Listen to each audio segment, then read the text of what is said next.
오늘 오후 예배 때는요, 아침 이 총론에 대한 강론을 나누도록 하겠습니다. 어둠의 질서와 빛의 질서라는 이 틀에서 하나님의 말씀을 풀어 나가도록 하겠습니다. 빌 게이츠 씨가 얼마 전에 이혼하셨죠. 그 아내 되시는 분의 이 고백이 참 와닿았습니다.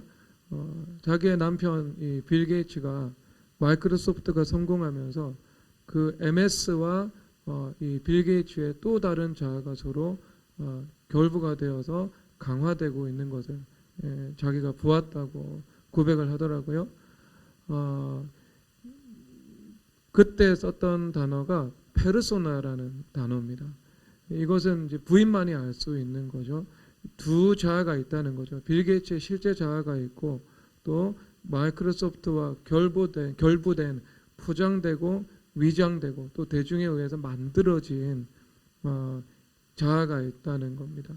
이것을 그 헬라어로는요, 예수님께서 바리새인들을 향해서 말씀을 하시죠. 너희들 외식하는 그리스도인이다 라고 하십니다. 그 위장하는 것, 포장하는 것, 외식하고 그다음에 위선의 태도를 가지고 살아가는 것에 대해서 예수님께서 말씀하시는 것입니다. 또 다른 하나의 자아가 있다는 것이죠. 그래서 마이크로소프트가 성공을 하면서 그 성공과 자기 자신의 자아가 결부가 되어서 다른 자아로 살아가는 겁니다. 내 아내가 볼 때 이 마이크로소프트 회장으로서의 빌 게이츠가 가지고 있는 자아와 그리고 실제 이 깊은 곳에서 보는 이 아내가 보는 남편이 가지고 있는 그 본래적인 자아가 서로 다르다, 이격되어 있다. 두 개의 자아가 서로 그 안에서 혼합되어 있다라는 것을 말씀해 주고 있는 거죠. 이것은 매우 위험한 이 수준에 이르렀다고 볼 수 있습니다. 그것이 이 가정의 이혼이라는 이 실패 그 결과로 나타난 것에 불과하죠. 우리는 그렇게 되면 안 되지 않겠어요? 자, 그래서 좀 들어가 보겠는데요. 세상에는 빛의 질서가 있고 어둠의 질서가 있거든요. 어둠도 질서를 추구합니다. 그래서 사탄의 나라도 스스로 분쟁하지 않는다. 스스로 분쟁하면 그의 나라가 어떻게 서겠느냐 말씀하십니다. 대표적으로 물리적으로 나타났을 때 대한민국은 자유민주주의라는 헌법 가치 아래에서 존재하고 있죠. 지금 이런 모습으로 우리가 살아가고 있어요. 종교의 자유가 있고 사상의 자유가 있고 뭐 다양한 이 모든 자유가 있죠. 그리고 북한은 인민민주주의라는 체제하에서 살아가고 있습니다. 사회주의와 공산주의죠. 이것은 본질적으로 공동생산과 공동분배를 한다는 것은 국가가 노동에 관한 모든 것을 통제한다는 것을 전제로 깔고 있는 체제입니다. 그러므로 직업선택의 자유나 거주 이전의 자유를 보장해 줄 수가 없죠. 자유가 없죠. 그리고 무신론적인 이데올로기에 기반하고 있기 때문에 종교의 자유나 사상의 자유, 표현의 자유를 주지 않습니다. 그럼에도 불구하고 그 안에는 질서가 있어요. 오히려 질서라는 측면에서는 이 대한민국하고 비교할 수 없을 정도로 강도 높은 이 확고한 질서, 이 안에서 그 북한이라는 그 체제가 아직까지도 유지되고 있는 모습을 보죠. 그러면 자, 표면적으로 나타났어요. 어둠도 질서가 있고 빛도 질서가 있는 거잖아요.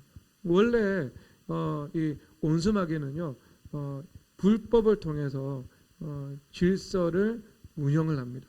그리고 예수님은요, 하나님의 말씀과 합치된 그 합법을 통해서 예수님께서 질서를 운영하시는 거죠. 예수님께서도요, 법적 공의의 틀 안에서 움직여 주시는 겁니다. 그러니까 하나님께서 오전 예배 때 말씀드린 것처럼 아비멜렉과 아브라함의 상호 관계성 속에서는 분명히 기울기가 아브라함이 악에 기울어졌고 아비멜렉은 선에 기울어졌습니다.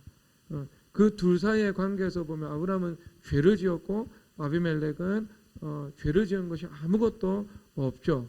그런데 여기서 하나님의 법적 공의의 틀 안에 자, 이 일이 들어가 버립니다.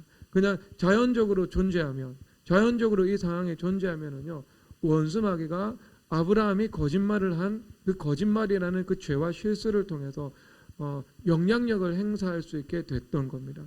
즉 아브라함이 거짓말을 한 것은 합법이 아니라 불법인 거예요. 그러면 그 불법을 통해서 누가 질서를 세웠냐? 어둠이 헤게모니를 가지고 가서 그가 질서를 세운 거죠. 그러니까 어둠의 질서가 일어난 거죠.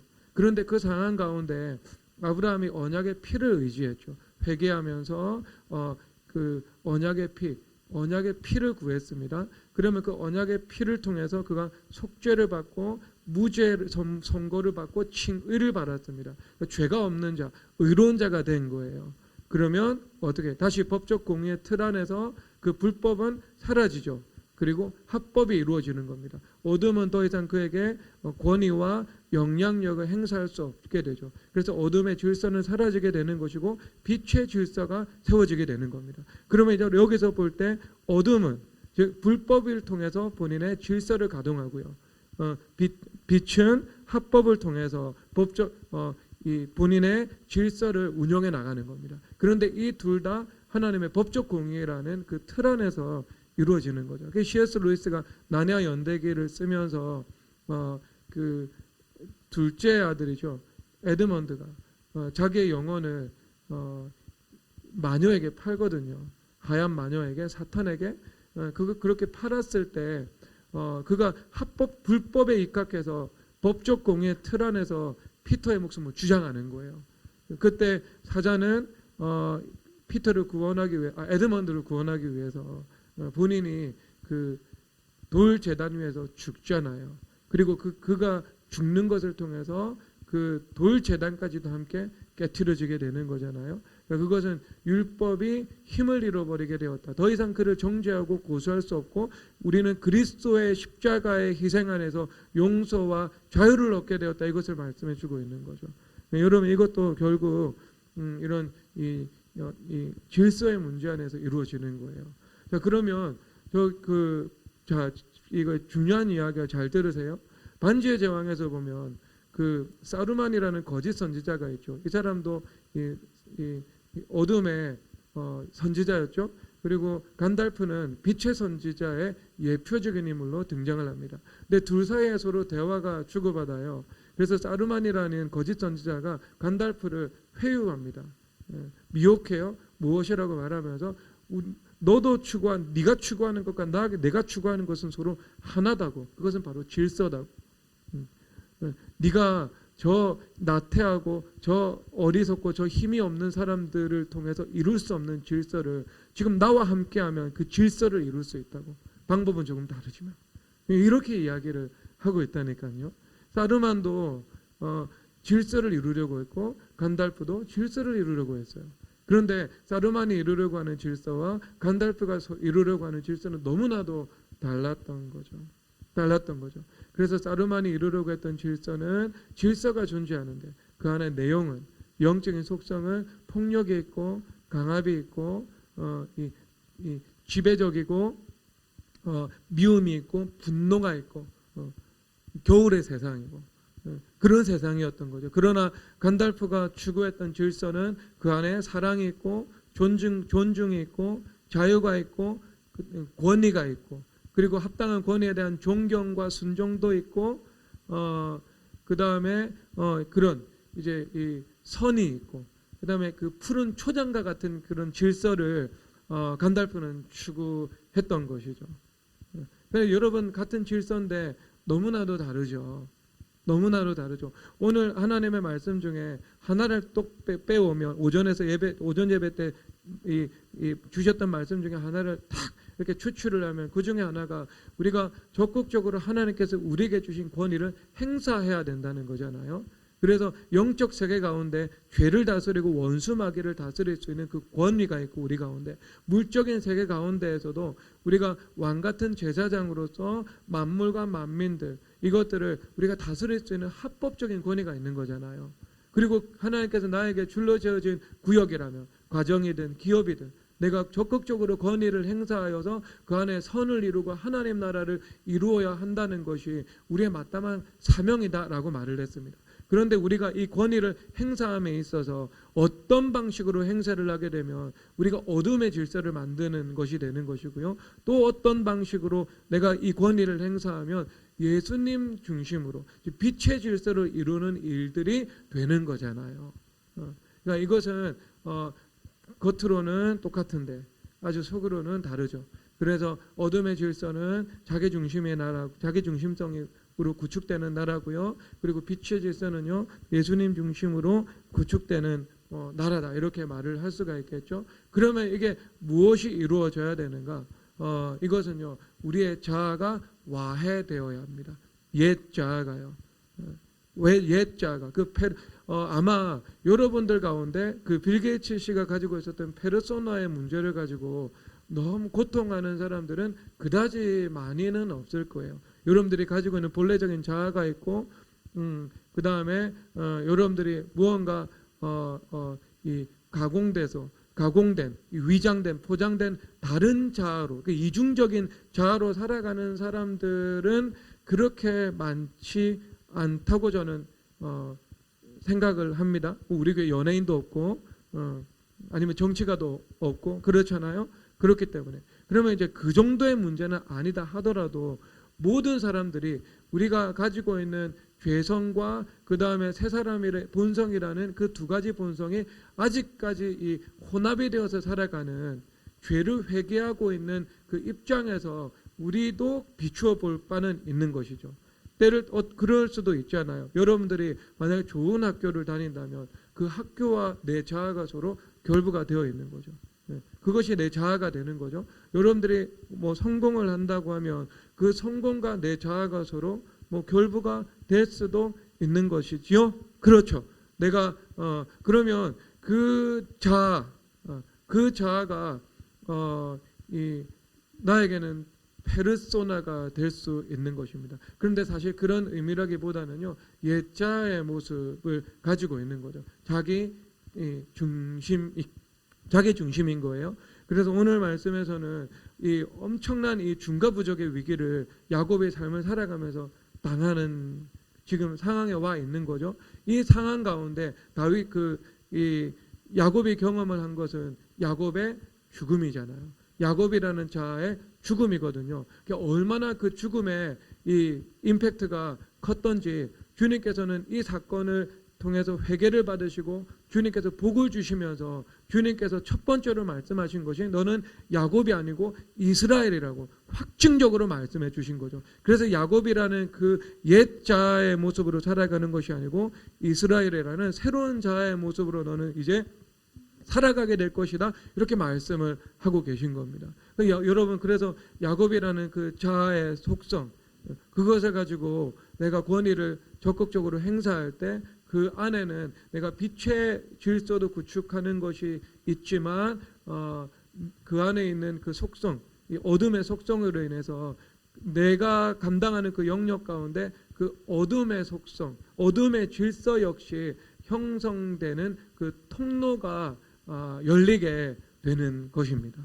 그래서 여러분들이 그런 삶의 고난이나 시험이나 환난이나 어떤 중과부족의 어떤 공격을 만나게 된다. 그러면 가장 축복을 받는 길은 뭐냐면요, 그 시간을 내 자아가 완전히 와해되고 파산 선고를 받는 그 기회로 내가 붙잡아야 되는 겁니다. 그 기회로 붙잡아야 돼요. 그래서 내 자아가 와해가 되잖아요. 그래서 이스라엘이라는 새로운 자아 하나가 남습니다. 야곱의 관점에서는 발 뒤꿈치 잡고 경쟁적이고 성취 지향적이고 자기의 힘으로 살아가고 수단과 방법을 가리지 않는 그런 모습이 죽어지고 난 다음에 그가 가지고 있는 그 하나님께서 주신 적극성이나 진취적인 그 DNA는 그대로 살아있어서 이것이 말씀과 성령에 붙잡히게 된 거죠. 그래서 이것이 하나님의 은혜를 사모하는 그 적극성과 진취성으로 하나님의 나라와 의를 이 땅 가운데 구축해 나가는 그 능동성으로 변화가 된 거죠. 하나님께서 다시 그것을 업사이클링 하셔서 사용하시기 시작하시는 겁니다. 그래서 아주 주님께서 주신 기질은 그대로 남지만 옛 자아는 와해가 되고 이제 새로운 자아로서 살아가게 되는 거죠. 그러면 그렇게 살아갈 때 이 삶 속에서 이 내가 감당하는 그 권위의 영역 가운데서 이제 어둠의 질서는 이제 영향력을 권위를 잃어버리게 되는 것이고요. 빛의 질서가 온전히 세워져서 내가 감당하는 곳 가운데에는 사랑이 있고 상호 존중이 있고 그 다음에 이 선함이 있고 성실이 있고 정직이 있고 하나님께서 통치하심이 있고 성령 하나님의 교통하심이 있고 하나님의 영광이 있는 곳으로 주님께서 완전히 이 칼날을 바꾸어 주시게 되는 영적 분위기를 바꾸어 주시는 그 역사가 분명히 나타나게 되는 겁니다. 주님께서 그것을 원하시는 거죠. 고난을 통해서 주님께서 이루시고자 하는 목적은 나의 옛자의 완전한 와해입니다. 그럼 이것이 어떻게 주로 이루어지냐면요, 이건 부르짖음의 기도로 이루어집니다.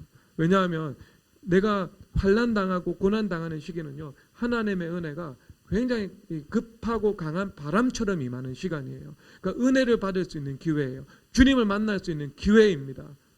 그래서 성경에서 너희들은 주를 만날 기회를 얻어서 주께 기도할지라 홍수가 범람할지라도 그에게 미치지 못할지니라. 그럼 주를 만나는 기회예요. 그런데 그 만나는 기회가 언제냐면은요, 그 말씀의 배경에서는요, 수령에 갇힌 거예요.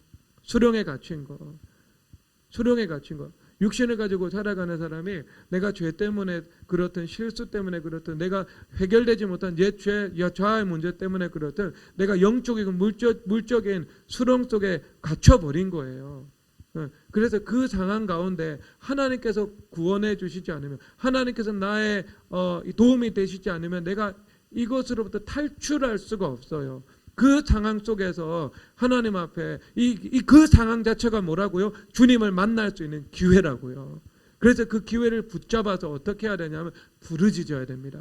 그래서 시편 50편 15절에서 너희는 환난 당할 때 내게 부르짖으라, 내가 너를 건지리니 네가 나를 영화롭게 하리라. 이렇게 말씀을 하고 계십니다. 하나님 앞에 영광 올려드리는 길이죠. 하나님께서 환난 가운데 부르짖는 자를 통해서 주님은 영광 받으신대요. 왜? 주님께서 영광을 나타내시니까 영광 받으시는 거예요. 하나님 영광 나타내셔서 그를 돌이켜주시고 그리고 화가 변하여 복이 되게 하시고 주님께서 고난보다 더 좋은 것을 그의 삶 속에 허락하시는 것을 통해서 영광 받으시는 거예요. 영광 나타내심으로 영광 받으십니다. 어떻게 해요? 환난 날에 부르짖음의 기도를 들으시는 거죠. 그래서 그 환난 당할 때, 시험 당할 때 가장 이 자아가 와해되며 그리고 하나님의 영광이 임하게 되는 이것이 동시에 이루어지는 그 기도의 방식은요, 주님 앞에 부르짖어 기도 드리는 거예요. 정말 주여 하면서 부르짖어 기도 드리는 거예요. 그냥 아빠, 아버지라 부르짖느니라 이렇게 말씀드리는 거죠. 그렇게 하면 내 자아가 정상적인 회개 활동을 통해서 한 달, 두 달, 세 달 걸려 무너질 자아가요, 이틀, 3일 걸려가지고요, 그 자아가 무너지는 굉장히 급하고 강한 바람과 같은 역사가 내 삶 속에서 이루어지는 겁니다. 여러분 모두 저는 평강하기를 바랍니다. 하지만 은혜 가운데 있으면서 때로는 하나님께서 흑암의 일어남을 우리 삶 속에서 허락하실 때 그 일들을 통해서 여러분들이 주님을 정말 깊이 만나시고 오늘 이 고백, 내 환난날에 내게 응답하시고 내가 가는 길에서 나와 함께 하신 하나님이라는 그 말씀을 여러분들이 경험하시기를 주님의 이름으로 축복합니다. 이것은 여러분 매우 어떤 세밀한 삶의 저강 속에서 예수님을 만난 것을 의미하고 있거든요. 내가 살아가는 그 길에서, 내가 지금 처해 있는 법적 상황 속에서, 내가 처해 있는 지금 실존적인 이 정황 속에서 구체적으로 세밀하게 주님을 만났다는 거죠. 만났다는 거죠. 여러분도 그런 주님을 만나야 되겠죠, 그렇죠? 여러분들이 사업하는 현장에서 하나님 만나야 되고요. 여러분들이 법적 다툼의 현장에서 하나님 만나야 되고요. 여러분들이 관계의 현장에서 하나님 만나야 되고요. 공부하면서 하나님 만나야 돼요. 공부하면서 하나님 만나는 사람과 그렇지 못한 사람은 10년 후가 인생이 달라질 겁니다. 정말이에요. 공부하면서 주님 만나야 돼요. 그리고 주님과 함께 공부해야 되고 나중에 가보면 또 나오게 되겠죠. 하나님께서 기회를 주신다면, 그래서 이제 우리가 이제 자아가 와해되어야 합니다. 자아가 와해되어야 내가 이 권위를 내가 권위를 행사하는 그 줄로 지어진 구역 가운데 빛의 아름다운 질서가 세워지게 되는 것이죠. 그래서 제가 말씀드렸죠. 오전 예배 때 독재와 권위의 차이가 무엇인가? 독재는 내 마음대로 하는 겁니다. 그런데 권위라는 것은 내가 주님 앞에 주님의 종이 되어서 묻고 주님의 뜻을 구하고 그 다음에 적극적으로 권위를 행사해서 그 권위를 세워나가는 것, 질서를 세워나가는 것, 이것은 바른 권위죠. 그래서 주님께서는 질서의 하나님이시기 때문에 이 바른 권위와 질서가 세워졌을 때 교회든 가정이든 그 다음에 줄로 지어진 하나님께서 주신 영역이든 주님께서 그것을 일하실 수 있다. 주님께서 말씀해주고 있는 거예요. 말씀해주고 있는 거예요. 원수 마귀들도요, 그 질서가 없이는요, 그 불법의 질서가 없이는요, 일을 하지 않는 거예요. 일을 할 수가 없는 거예요. 그래서 그들도 질서를 세운다니까요, 나름대로. 철저한 흑암의 질서고 철저한 율법주의적인 질서인 것입니다. 그것은 내가 자기 중심적인 것, 자기 중심성을 가지고 그 영역을 내가 영역 가운데 내가 영향력을 행사하기 때문에요. 그 어둠의 질서가 내 안에서 이제 세워져 버리게 된 것이죠. 그러면 그것은 저절로 없어집니다. 자아가 없어지면 예수님께서 내 안에 계셔서 나와 함께 역사하시고 생수의 강을 흘려보내시고 영적인 영향력으로 역사하셔가지고요. 내가 할 일을 예수님께서 대부분 다 하시고 예수님께 순종하여서 내가 스스로 권위를 세우고 그리고 내가 그것들을 행사하면서 이제 세워나가는 겁니다. 자, 그리고 여기서 두 번째로 보면은요, 2절에서 보면 이렇게 말씀을 하고 있죠. 야곱이 이에 자기 집안 사람과 자기와 함께한 모든 자에게 이르되, 이렇게 말씀을 하고 있습니다. 이르되. 그러니까 야곱이요, 권위를 이제 행사하기 시작했습니다. 권위를 행사하기 시작하면서 가만히 있다가 된 것이 아니에요. 하나님 말씀을 들었어요. 너 이제 예배 드려라, 베델에 올라가라, 그 다음에 제단을 쌓으라. 성전 중 하나님 교회 중심의 삶을 살고 주님 앞에 예배하고 기도하는 삶을 살아라. 이렇게 하나님의 말씀을 들었어요. 그리고 그 말씀을 듣고 순종하여서 그가 반응한 거예요. 그런데 그 반응을 모든 이 가정의 권속들을 불러놓고 이르되, 말씀을 전하는 것으로 시작했던 겁니다. 그것으로부터 이 말의 영향력으로 권위와 질서가 바로 세워지기 시작했어요. 그런데 여러분, 이것이 하나님께서 세계를 경영하는 법리잖아요. 하나님께서 로고스를 중심으로 만물을 경영하시잖아요. 다바르, 하나님의 말씀으로 세상을 창조하셨고 하나님의 말씀으로 세상을 지금도 경영하고 계신 거예요. 그것이 로고스잖아요. 그러면 하나님께서 말씀으로 모든 만물 가운데 질서를 세워나가시는 거잖아요. 그래서 주님께서 물고기가 있으라 그러면 그물을 내렸을 때 물고기가 잡히는 거죠. 눈을 뜨라 그러면 소경이 눈을 뜨게 되는 거예요. 주님께서 손 마른 자에게 내 손을 내밀라, 그 손을 내밀게 되는 거 아니에요. 그러니까 모든 하나님의 통치, 하나님의 선하심, 하나님의 아름다움, 하나님께서 복 주시는 것들, 하나님께서 질서를 세우시는 것들 어디를 통해서 이루어져요? 말씀을 통해서 이루어지게 되는 거예요. 그러면 우리는 하나님께 부속된 하위 창조자로서 존재하잖아요. 우리도 하위 창조자거든요. 말이요, 언어적인 능력이 다른 모든 피조물하고 우리를 구별짓잖아요. 언어적인 능력 하나 가운데 뭐가 있어? 사고할 수 있죠. 정리할 수 있죠. 추론할 수 있죠. 전달할 수 있죠.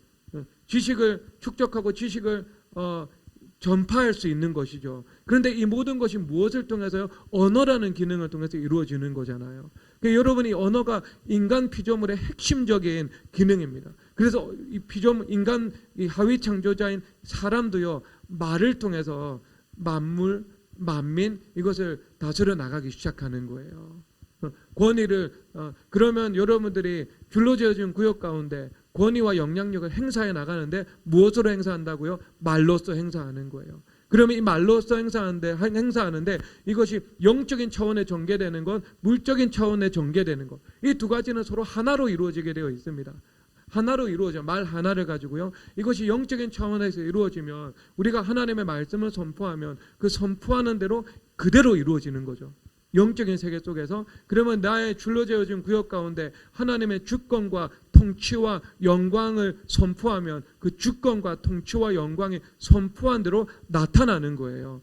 그리스도의 보혈의 능력을 선포하면 그 보혈의 능력이 그대로 선포하는 대로 나타나는 거예요.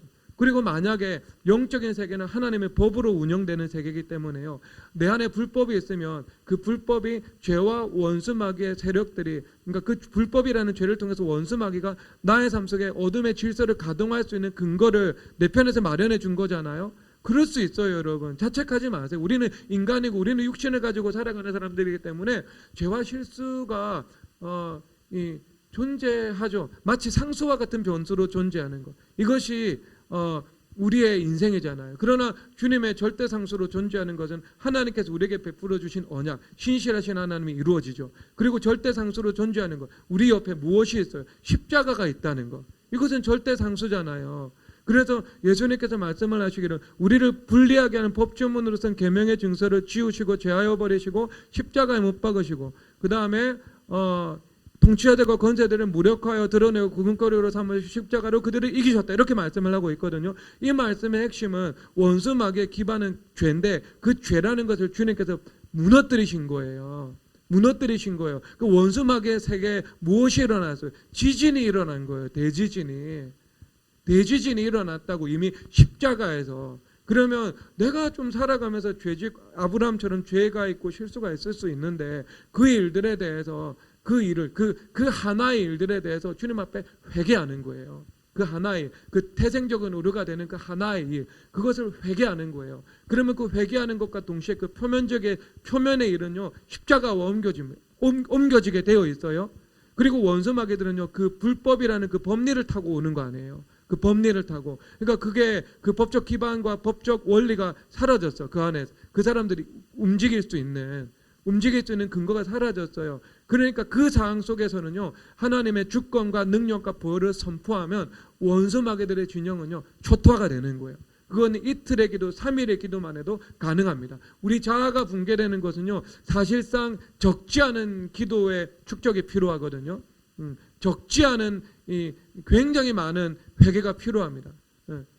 그거는 이제 계속 회개해 나가면 되는 것이고요. 그리고 또 때를 따라 간절히 부르짖어 기도를 드리며 그런 내 죄악의 바벨탑이 와르르 무너지는 경험을 특별한 기간 가운데, 특히 환난의 기간 가운데는 할 수 있습니다.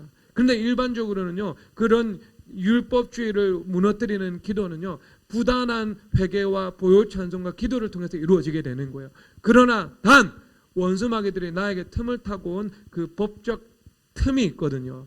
그 틈은요, 주님 앞에 그냥 간절히 진실되게 정직하게 철저히 회개해버리면 그것은 십자가로 옮겨지게 됩니다. 원수 마귀가 이미 이제 갈 길을 잃어버린 거예요. 좌표를 이 GPS가 소멸이 되어 버린 거예요. 우왕좌왕하는 상태가 되는 겁니다. 회개해서 언약의 피를 의지한다는 것은요.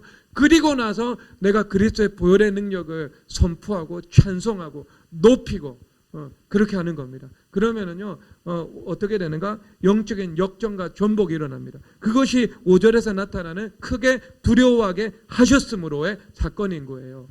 원수 마귀들이 두려움을 주러 왔다가 자기들이 두려워하는 거예요. 악인이 두려움을 주고 위협하러 들어왔다가 본인들이 이 토대가 무너지는 그 공포의 경험을 하게 되는 것을 말씀하고 있는 겁니다. 이 영적인 역전과 반전이 그 하나를 통해서 이루어져 버리게 되는 거죠. 그리고 나서 이제 이것은 결국 우리가 어떤 회개한 다음에 원수 마귀의 영향력, 죄의 기반을 소멸시키기 위해서 회개한 다음에 우리가 영적인 세계를 향해서 선포를 하는 겁니다. 그래서 다스리는 거예요. 그리고 나서 물적 세계로 돌아왔습니다. 물적 세계로 돌아와서 나의 삶의 구체적인 영역에서, 거기서도 여러분 우리가 말을 통해서 권위와 영향력을 행사하는 것입니다. 행사하는 겁니다. 언제나 여러분 이런 소통은 어떻게 해야 되냐면 가장 바른 것은 버텀업이 아닙니다. 탑다운입니다. 주님은요 탑다운이에요.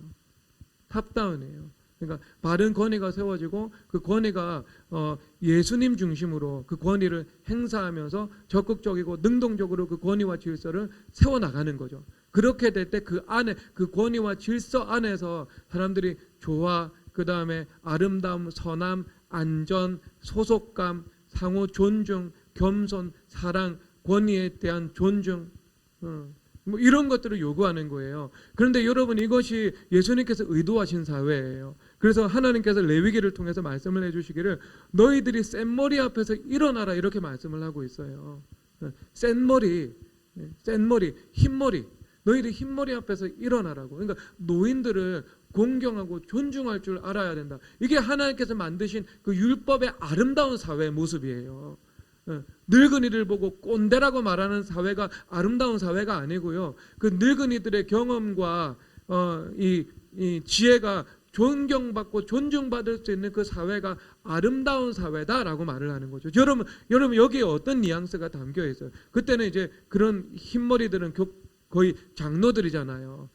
그 족장들이고 장로들이고 마을에서는 지도자가 되는 사람들이거든요. 이거 사실상 여러분 이건 권위와 질서의 문제입니다. 그 안에서 이 좋은 것이 있다는 거죠. 그 안에서 여러분 그런 질서가 무너지잖아요. 그러면 그게 좋은 사회가 올 것 같은데요. 실제 그렇지 않습니다. 왜냐 하나님의 법에 어긋나서 좋은 사회가 오는 것이 없고요. 주님께서 이 세상을 그런 방식으로 만들어 놓지 않았습니다. 그래서 부모와 자녀가 같아지고 학생과 교사가 같아지고 목사와 성도가 서로 같아지고 그런 사회가요 절대 좋은 사회 아닙니다.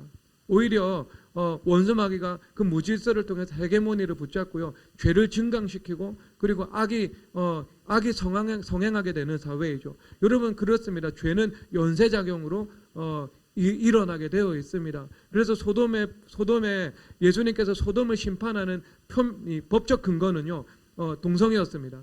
그렇죠. 원근에서 남녀를 막론하고 다 모여, 그러니까 동성애를 한 사람이 해서 심판을 한 것이 아니고요. 동성애를 하는 사회의 영적 분위기 때문에 소돔과 고모라를 주님께서 심판하셨어요. 그런데 이사야서에서 또 보면은요 그 안에 뭐가 많다고요? 폭력이 많다고요. 폭력.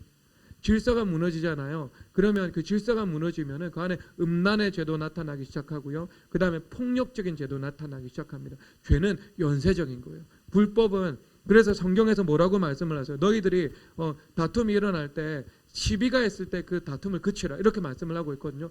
왜냐하면 그렇지 않으면 전쟁이 된다고. 사라요바의 총성에서 1차 세계대전이 일어났거든요. 댐의 작은 금이 댐 전체를 무너뜨리게 됩니다. 여러분 이게 영적인 세계에도 동일한 원리로 작동이 됩니다. 작동이 돼요. 그래서 하나를 세워나가는 거예요. 사실상 권위와 질서 이것을 예수님 중심으로 즉 자기 중심으로 세워나가면은요 흑암의 영향력이 그 안에서 돌아다니게 된다니까요. 사탄적인 게 와요. 그런데 내가 자아가 와야 되고 새로운 자아가 형성이 돼요. 그래서 예수님이 주인 되시고 예수님의 종으로서 살아갑니다. 그럴 때 내가 적극적으로 권위를 행사해 나가잖아요. 그러면 그 권위를 행사해 나갈 때 성령 하나님께서 그 영적 물적 질서를 아름답게 세워주시고 선하게 세워주시고 바르게 세워주시고 조화롭게 세워주시는 거예요. 하나님의 나라로 세워주시는 거. 그 안에서 아름다움 있고 선함 있고 형제가 연합하여 동거하며 어찌 선하고 아름다움 그런 방식으로 선하고 아름답고 복된 방식으로 주님께서 세워나가신다니까요. 그 안에 분위기를 성령 하나님께서 그렇게 조성해 나가십니다. 그러면 여기가 어디에서 시작하냐면요 작은 것에서 언제나 시작하는 거예요.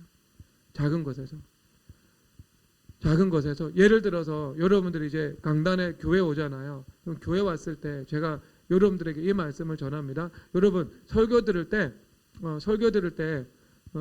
여러분 책상 앞에 발 올려놓지 마세요. 이렇게 하나를 이야기를 합니다. 그럼 여러분 웃기죠? 아니 누가 교회 와가지고 건방지게 발을 남의 책상 앞에 올려놓는 사람이 어디 있어? 자, 여러분 이게 아무것도 아닌 것 같아요. 그런데 매 예배 때마다 제가 이것을요 강조하기 시작합니다. 코멘트를 하기 시작해요. 그러면 여러분들은 이 말에 대해서 이미 그냥 모든 사람들이 동의하고 모든 사람들이 거부하지 않고 모든 사람들이 그 행동을 하지 않죠. 그렇죠. 아무 거부감도 없고 아무 문제도 없어요. 그런데 그거 하나를 내가 듣고 동의하고 순종하는 일이 이루어지는 거예요. 이루어집니다. 여러분 그런데 이게 하나하나 이루어지잖아요. 이거 하나가 이루어지잖아요. 이 작은 순종이 그 안에는요 여러분 큰 순종이 있습니다.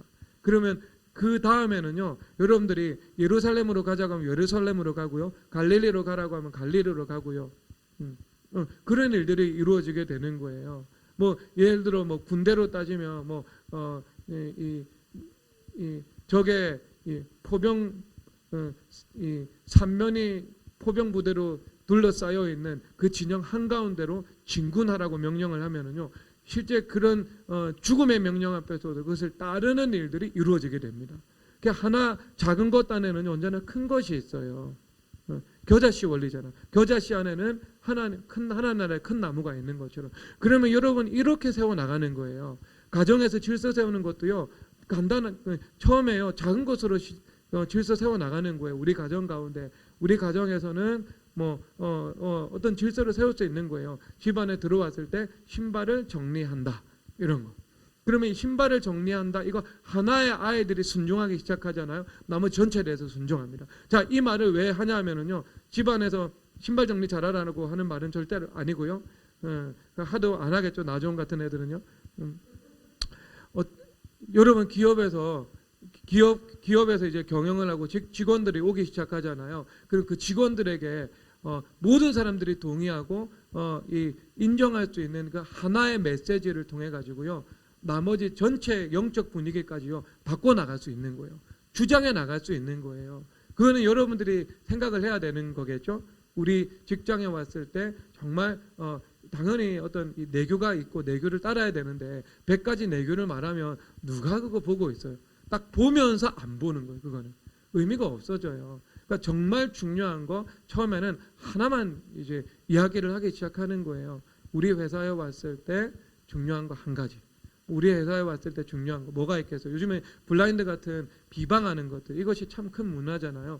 우리 회사에 왔을 때 하나만 하나를 인정하지 않는데 직원들 상호간에 비방하는 것, 부정적인 말하는 것, 험담하는 것, 이거 하나는 우리 직장에서는 허락하지 않습니다. 그래서 상호 존중하는 것, 이것이 가장 중요한 우리 회사의 원칙입니다. 이것을 계속 반복해 나가잖아요. 그러면 진짜 뭐가 있냐면요, 말에 뭐가 있어요? 예수님 로고스에는 영향력이 있잖아요. 그럼 우리가 언약 백성이거든요. 하나님의 백성이 우리 자체가 성전이에요. 그러면 성전에서는 율법이 선포가 되고, 율법이 선포가 될 때 생수의 강이 흘러가게 됩니다. 그러니까 기름 부으심이 흘러간다니까요. 우리가 말할 때는 우리는 성전이기 때문에. 그래서 성전에 대해서 내가 말을 하기 시작하는 거예요. 아주 작은 것으로부터 규약을, 질서를 세워나가고 권위를 세워나가는 겁니다. 그러면 그 안에 뭐가 있냐면은 그것에 동의하고 따라가잖아요. 그것에 동의하면서 따라갈 때 그것은 자기도 모르게 대표의 권위, 대표의 말, 대표의 인격, 그리고 대표가 정해준 가치, 이것에 내가 순종하는 훈련을요, 그 말을 그냥 날마다 그 순종하는 훈련을 하게 되는 거예요. 그러면 그것이 이 시간이 한 1년 정도 지나고 1년도 지날 필요가 없어요. 뭐 6개월이 지나고 아니면 3개월이 지나잖아요. 그러면 그것이 기업의 문화로 정착이 됩니다. 그리고 나서 그 작은 순종에서 큰 순종이 나오고요, 작은 존중에서 큰 존중이 나오게 되는 거예요. 그렇게 여러분 만들어 나가는 거예요. 만들어 나가는 거. 성경의 원리잖아요. 예수님께서 수만 명 구원하고 시작하신 바 없어요. 예수님은 12명 제자 삼고요, 그 다음에 승천하셨어요. 그런데 그 12명이 300년 안에 로마 제국 전체를 전복시켜버리는 결과로 나타났잖아요. 작은 것 안에 큰 것이 있다니까요. 그러면 여러분들도 작은 거 하는 거예요. 회사 안에서, 직장 안에서, 공동체 안에서 작은 거, 모든 사람들이 동의하고 모든 사람들이 순종할 수 있는 거. 그것 때문에 그거 하나로요, 여러분 다 순종의 그 겸손과 순종이라는 메인스트림 안으로 다 시간을 따라서 끌려오게 되어 있습니다. 그런데 그거 말 안 듣죠? 그러면 여러분 그 기업이 누구 기업이에요? 하나님의 기업이잖아요. 주님께서 내보내십니다. 주님께서 순환시켜 나가요. 얼마나 여러분 하나님께서 이 줄로 지어준 구역, 아름다운 곳에 있으며, 줄로 지어준 구역은 어디에 있다고요? 아름다운 곳에 있으며, 주님께서 주신 영역을요, 주님께서 아름답게 재구성해 주시는 겁니다. 교사도 마찬가지 아니겠어요? 교사도 작은 거 하나 허용하기 시작해가지고요, 둑이 무너지는 거예요. 그런데 둑이 무너져 있어요. 그런데 아주 작은 질서 하나 세우기 시작합니다. 나머지 전체 다 세울 수 있습니다. 여러분. 충분히 그렇죠. 여러분, 이게 교육의 현장에서 리더십을 행사하고 있는 분들은 다 이거 이해할 거예요. 제 말을요. 제 말을. 그러니까 여러분 앞으로 지금 수평적인 기업 문화를 추구한다고 하는데요. 이거 문화 제가 볼 때 나중에 바뀔 겁니다. 왜냐하면 지금 모든 기업의 인사 담당자들이 그 한계, 그 부작용 때문에 심각한 고민을 하고 있다고 하거든요. 여러분 미국의 혁신 기업은요 수평적이지 않습니다. 굉장히 율법적입니다. 굉장히 율법적입니다. 근데 수평적인 것보다는요, 무질서한 것보다는요, 율법적인 게 나은 거예요. 근데 율법적인 것보다는요, 예수님 중심으로 그것을 형성시켜 나가는 것, 그것보다 더 나은 것이 없습니다. 그러면 직원들이요, 정말 로얄티를 가지게 됩니다. 회사를 사랑하게 되고, 대표를 존중하게 되고, 이렇게 한 몸이 되어 가지고요, 그게 움직여 나가기 시작하는 거예요. 자, 여기서 끝나면 안 돼요. 자, 그러면 권위를 행사하는데요. 권위를 행사해야 되는데 마지막 세 번째인데 뭐가 중요하냐면요. 여기서 제단을 쌓으라 이렇게 말씀을 하시잖아요. 제단을 쌓으라는 말은 여러분들이 제단을 축조하는 건데요. 기도의 제단을 축조하라는 겁니다. 기도의 제단을 너희들이 축적하라는 거예요. 그래서 기도의 능력이 없이는 다스릴 수가 없는 거예요. 기도의 능력이 없이는 너희들이 이 환난을 이 환난 가운데 이 역전과 반전을 일으켜서 원수 마귀에게 역풍이 흘러가게 할 수 없는 거예요. 그래서 너희들이 이 제단을 쌓는 것, 이것은 기도의 제단을 축조하는 겁니다. 그래서 기도의 제단을 하나하나 쌓는 것처럼 우리가 기도를 쌓아 나가는 거예요. 기도를 쌓아 나가는 거예요. 기도를 쌓아 나가는 거예요. 그렇게 될 때 우리가 주님과의 그 관계 안에서 우리에게 무엇이 오게 되는가? 영적인 권세가 오게 되는 겁니다. 그래서 영적인 권세가 왔을 때 그 영적인 권세를 가지고 내가 말할 때 그 말의 영향력, 권위, 힘, 이것이 극대화가 되는 거예요. 나와 함께하는 주님께서 보내주신 천군 천사가 움직이게 되는 것이고요. 그 안에 있는 그 악들을 원수 마귀들을 그 천사들이 몰아내게 되는 역사로 나타나게 되는 겁니다. 그 여러분 무엇을 제단을 쌓아야 돼요. 여러분 40일 청계산 산기도, 삼각산 산기도 하시는 분 많잖아요. 왜 그렇게 하겠어요, 지금? 이번에 우리 진욱 부간사가 회사 그만뒀거든요. 회사를 그만두게 됐어요. 그만둘 수밖에 없는 상황이 됐어요. 그러니까 지금은 이제 사업을 하지 않으면 끼니를 때울 수가 없는 지금 상황이 됐습니다. 생존의 문제가 됐어요. 그러니까 지금 이 생존의 문제 앞에서 여기 지금 삼각산 40일 올라가라 그랬죠. 어제부터 삼각산 40일 기도를 금요일부터 시작했어요. 영적인 권세가 임해야 되거든요. 영적인 권세가 임해야지요. 원수 마귀들이 우리를 공격할 때 그게 역풍이 나가게 됩니다. 역풍이 나가게 된다니까요. 그 환란을 진압해버리고요. 원수 마귀들의 진영을 초토화해버리고요. 그리고 다스리는 그 권세, 그것이 그 권세가 나타나서요.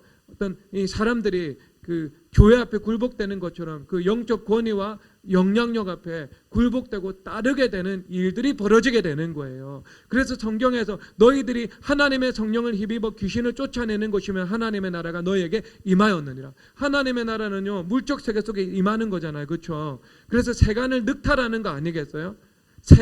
물리적인 세간을 강탈하는 것. 그래서 이 물리적인 이 만물, 만민, 이 세계 가운데 하나님의 세계 가운데 하나님의 나라를 이루는 거잖아요. 그런데 하나님의 이 창조하신 피조 세계 가운데 하나님의 나라를 이루는 것, 하나님의 나라를 확장시키는 것, 하나님의 통치를 이루는 것. 그런데 그것이 무엇하고 결부되어 있다고요? 성령을 힘입어 성령 하나님의 능력으로 귀신을 쫓아내는 것하고 하나가 되어 있다는 거예요. 그러면 우리가 성령 하나님의 권능 받아야 돼요. 영적 권세 받아야 돼요.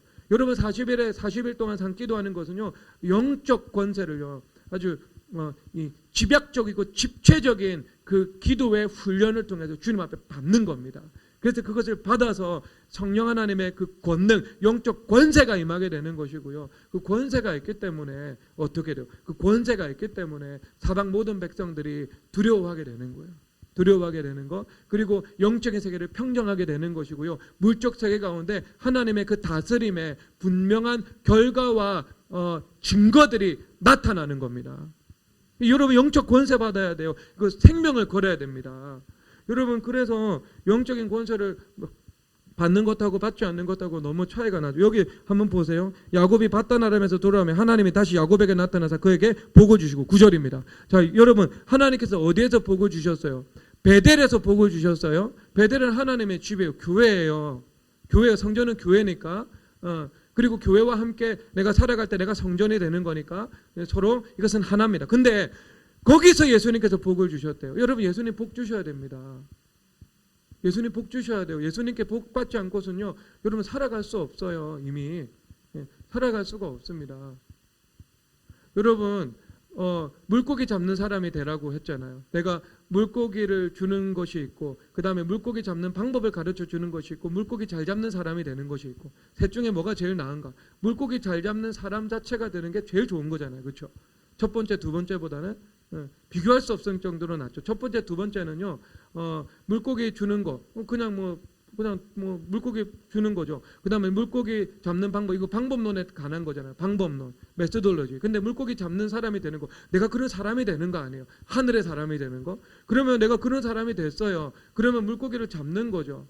그리고 물고기를 잡았는데 하나님께서 복을 주셔서 어떻게 해요? 한세겔에 나오는 거예요. 그러면 한세겔에 나왔어요. 한세겔에 나왔는데 베드로가 낚싯줄 100번 던졌어요? 한 번 던졌어요?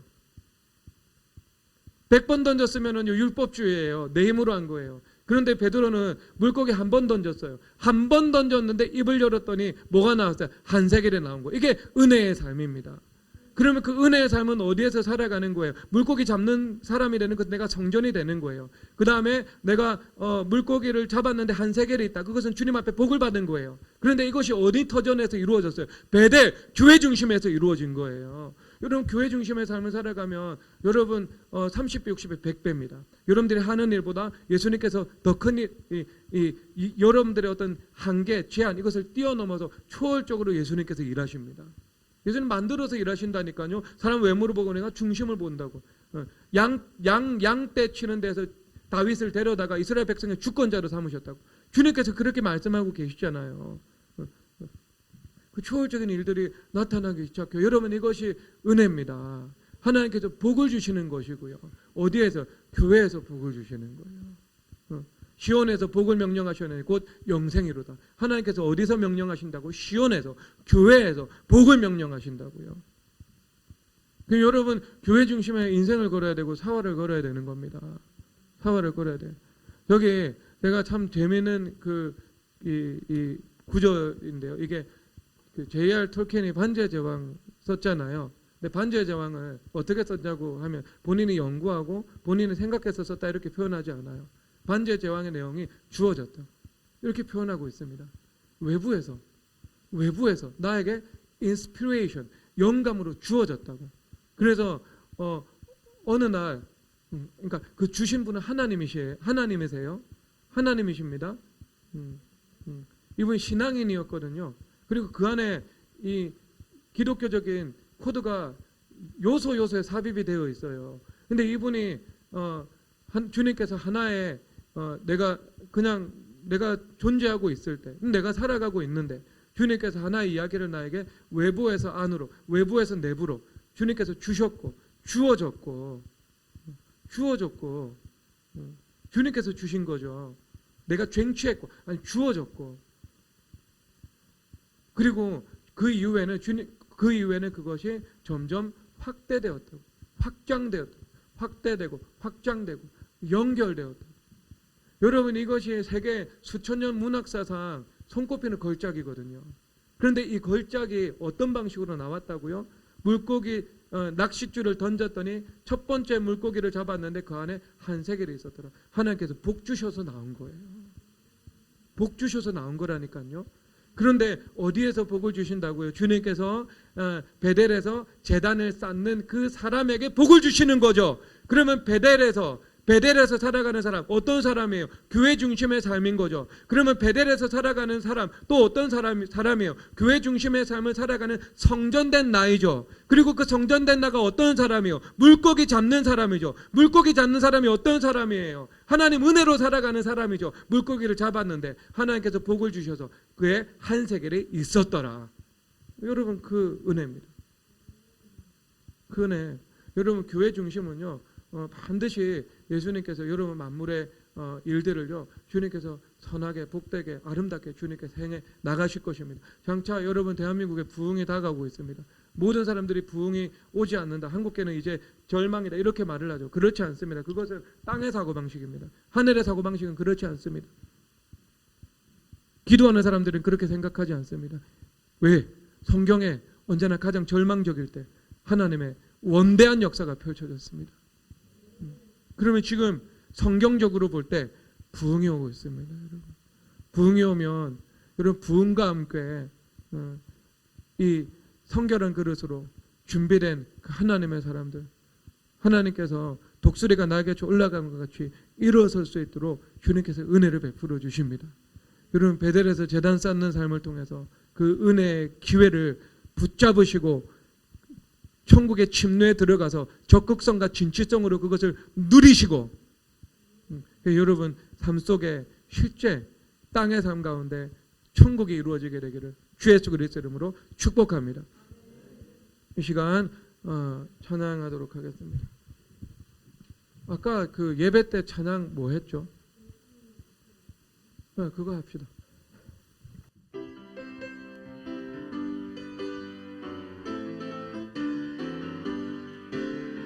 예수님이 말씀하시니 물이 변하여 포도주 됐네. 예수님이 말씀하시니 물이 변하여 포도주 됐네.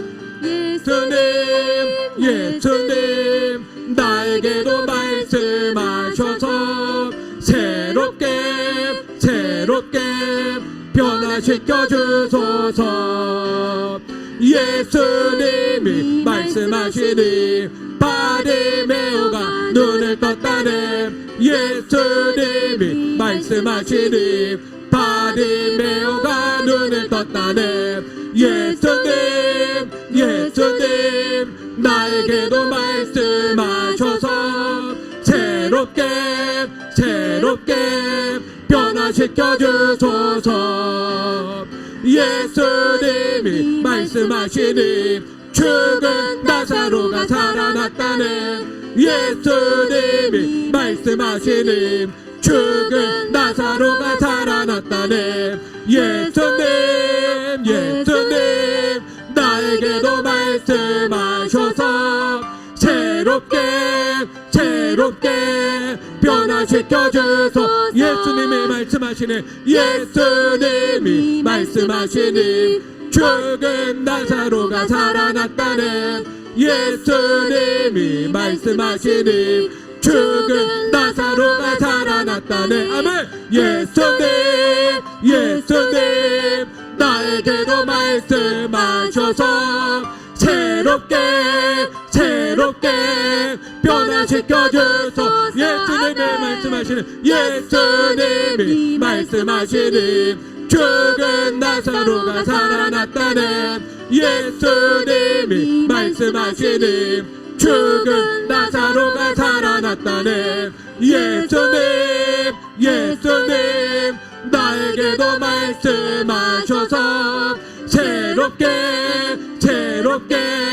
변화시켜 주소서. 바디메오가 예수님이 말씀하시니 바디메오가 눈을 떴다네. 예수님이 말씀하시니 바디메오가 눈을 떴다네. 예수님 나에게도 말씀하셔서 새롭게 변화시켜. 세 번째 예수 두 개밖에 말씀하시니 죽은 나사로가 살아났다네. 예수님이 말씀하시니 죽은 나사로가 살아났다네. 예수님 나에게도 말씀하셔서 새롭게 변화시켜 주소서. 아멘. 여러분 시간 주여 삼창하고 말씀 붙잡고 기도드리겠습니다.